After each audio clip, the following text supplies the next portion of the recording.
हेडलाईन्सचे प्रायोजक आहे NBC bearings, लांब पळण्यासाठी। मुंबई उत्तर पश्चिम लोकसभा निकालाला खळबळजनक वळण। मतमोजणीवेळी रवींद्र वायकर यांच्या मेहुण्याकडे ईव्हीएमशी कनेक्टेड फोन असल्याचा आरोप, 2 जणांवर गुन्हे दाखल। आक्षेपानंतर फेर मतमोजणी नव्हे तर फेर पडताळणी झाली, प्रकरणाचा सखोल तपास सुरू। ईव्हीएम मतमोजणीच्या वादावर निवडणूक अधिकाऱ्यांची माहिती। वायकरांच्या मेहुण्याकडच्या मोबाईलमध्ये ईव्हीएम हॅक करणारं ॲप, मतमोजणी वेळचं सीसीटीव्ही का दिलं जात नाही, ठाकरे गटाचा निवडणूक आयोगाला सवाल। ठाकरे गटानं जिंकलेल्या जागांवरील ईव्हीएमवर शंका का घेतली जात नाही, वायकरांना जनतेनं निवडून दिलाय, कितीही आदळआपट करा, धनुष्यबाणालाच जास्त मतं। मुख्यमंत्री एकनाथ शिंदे यांची ठाकरे गटावर खोचक टीका।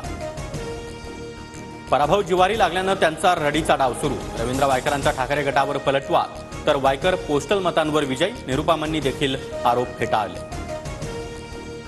ईव्हीएम हॅक होऊ शकत नाही, ईव्हीएम अनलॉक करण्यासाठी कोणताही ओटीपी लागत नाही, निवडणूक आयोगाचा खुलासा। तर मतमोजणीचं सीसीटीव्ही न्यायालयाच्या परवानगीनंतरच दिलं जाईल, आयोगाकडून स्पष्ट।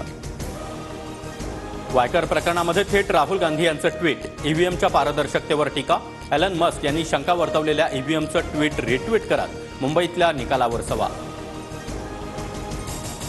एलन मस्क यांनी गाड्या बनवण्याचं काम करावं, फुकटचा सल्ला देऊ नये, खासदार प्रफुल्ल पटेल यांचा खोचक टोला।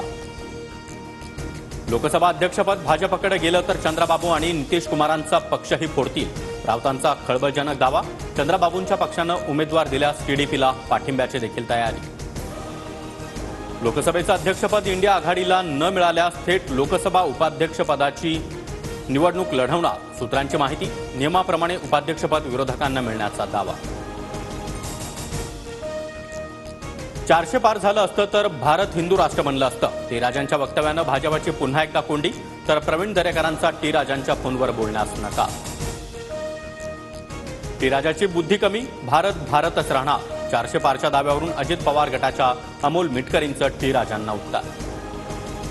पंकजा मुंडेंनी घेतली आत्महत्याग्रस्त कार्यकर्त्यांच्या कुटुंबियांची भेट, वायबसे कुटुंबियांच्या भेटीदरम्यान पंकजा मुंडेंना देखील अश्रू अनावर। आत्महत्या थांबवा अन्यथा राजकारण सोडेल, पंकजा मुंडेंचं आवाहन। पावसाळी अधिवेशनापूर्वी राज्यामध्ये महायुती सरकारचा मंत्रिमंडळ विस्तार, मोठ्या फेरबदलाचा अंदाज। काही मंत्र्यांच्या खात्यांमध्ये बदल तर काही मंत्र्यांना प्रमोशन मिळण्याची शक्यता। काही दिवसामध्ये दिल्लीत वेगळा खेळ होऊ शकतो, भाजपच्या संसदीय समितीची अजून बैठक नाही, एकवाक्यता देखील दिसत नाही, आदित्य ठाकरेंचं वक्तव्य। अभिनेता सलमान खानला युट्यूबवर व्हिडिओ अपलोड करत बिश्नोई गँगकडून धमकी देणाऱ्याला राजस्थानच्या बुंदी गावातून अटक। राज्यामध्ये पुढील 3 दिवस विजांच्या कडकडाटासह मुसळधार पावसाचा अंदाज। आज आणि उद्या मराठवाडा, मध्य महाराष्ट्राला येलो अलर्ट, कोकणात देखील 2 दिवस मुसळधार पावसाचा इशारा। हेडलाईन्सचे प्रायोजक आहे एनबीसी बेरिंग्स, लांब पळण्यासाठी।